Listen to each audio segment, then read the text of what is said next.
Assalamualaikum warahmatullahi wabarakatuh. Perkenalkan, nama saya Fahriza Nasrul Hidayat dengan nomor induk mahasiswa O01200049. Saya dari kelas Teori B Program Studi Pendidikan Jasmani, Kesehatan dan Rekreasi Fakultas Keolahragaan Universitas 11 Maret Surakarta Angkatan 2020. Oke, dalam video saya kali ini saya akan sharing mengenai uji normalitas Kolmogorov-Smirnov. Nah, di sini dalam pengertiannya adalah uji beda antara data yang diuji normalitasnya dengan data normal baku. Seperti pada uji beda biasa, jika signifikansi di bawah 0,05 berarti terdapat perbedaan yang signifikan. Dan jika signifikansi di atas 0,05 maka tidak terjadi perbedaan yang signifikan. Penerapan pada uji Kolmogorov-Smirnov adalah bahwa jika signifikansi di bawah 0,05 berarti data yang akan diuji mempunyai perbedaan yang signifikan dengan data normal baku.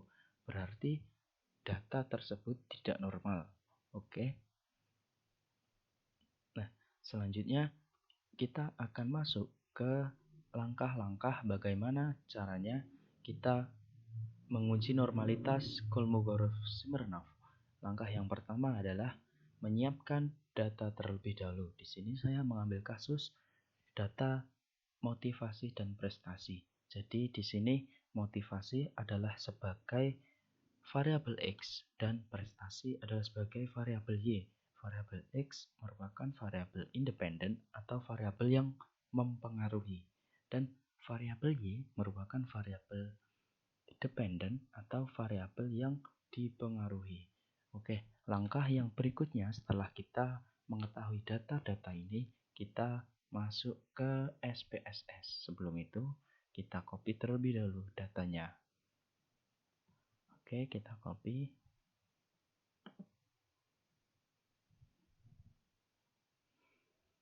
Kemudian kita masuk ke SPSS, kita klik variabel view. Di sini kita beri nama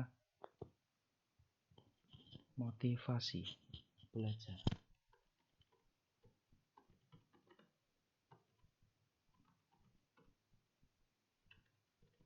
Motivasi gitu aja ya. Kemudian di sini kita beri nama prestasi.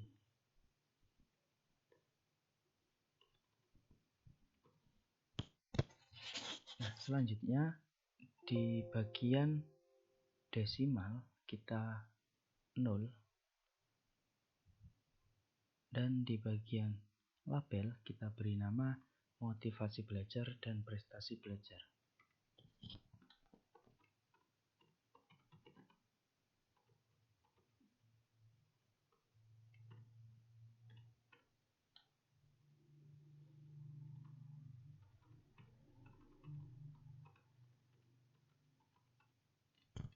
Nah, kemudian di bagian measure kita pindah ke scale.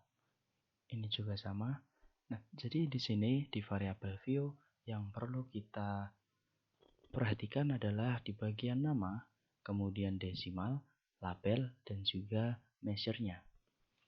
Setelah itu kita masuk ke data view.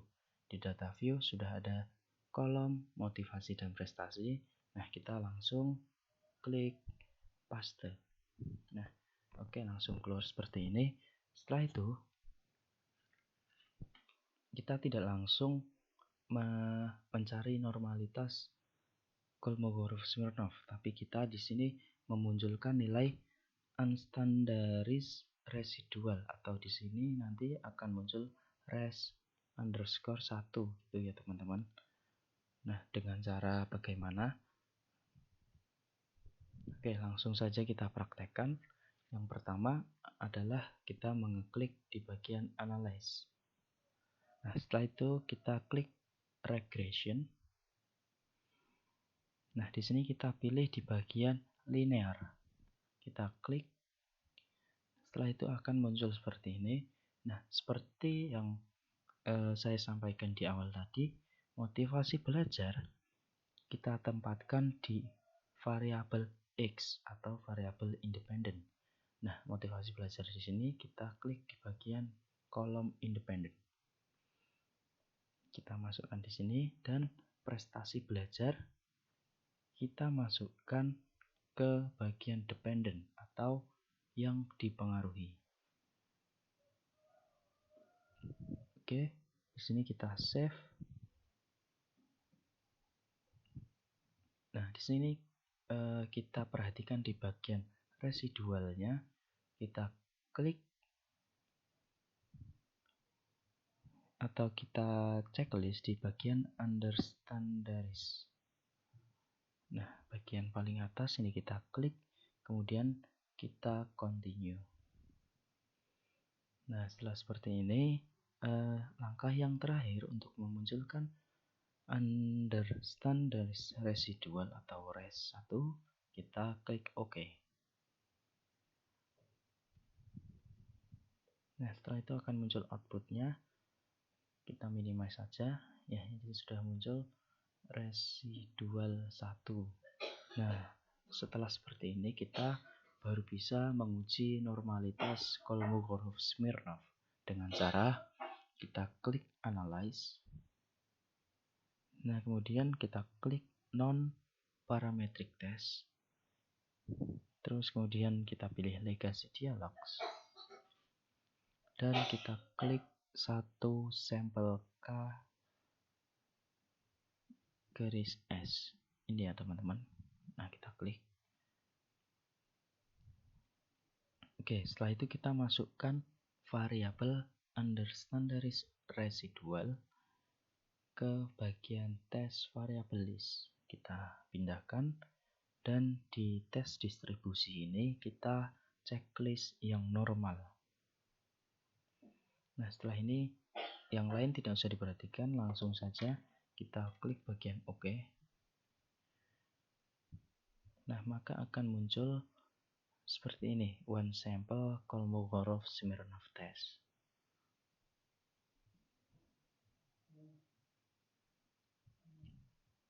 Nah, bagaimana cara membacanya? Kita kembali ke PPT lagi. Nah, di sini kita bagian ini kita garis bawahi. Jika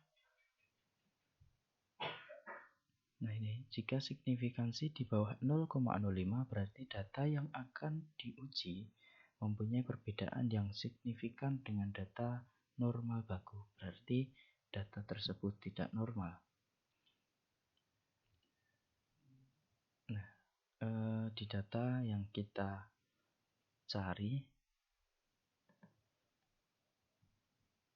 ini berada di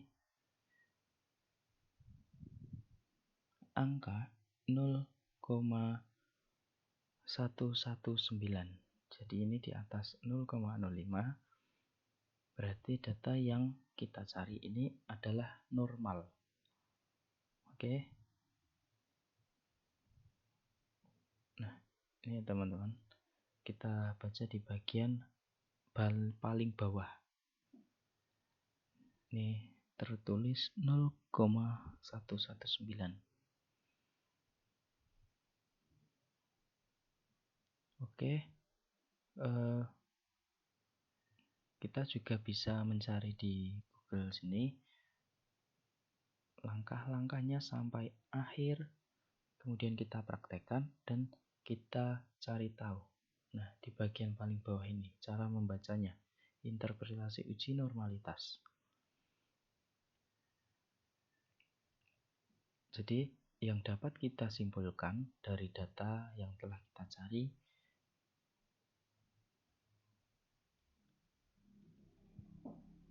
bahwa data berdistribusi normal. Oke, dengan demikian asumsi atau persyaratan normalitas dalam model regresi sudah terpenuhi. Oke, teman-teman, demikian yang dapat saya sampaikan. Bagaimana cara mencari normalitas data dengan Kolmogorov-Smirnov. Demikian yang dapat saya sampaikan. Kurang lebihnya saya mohon maaf.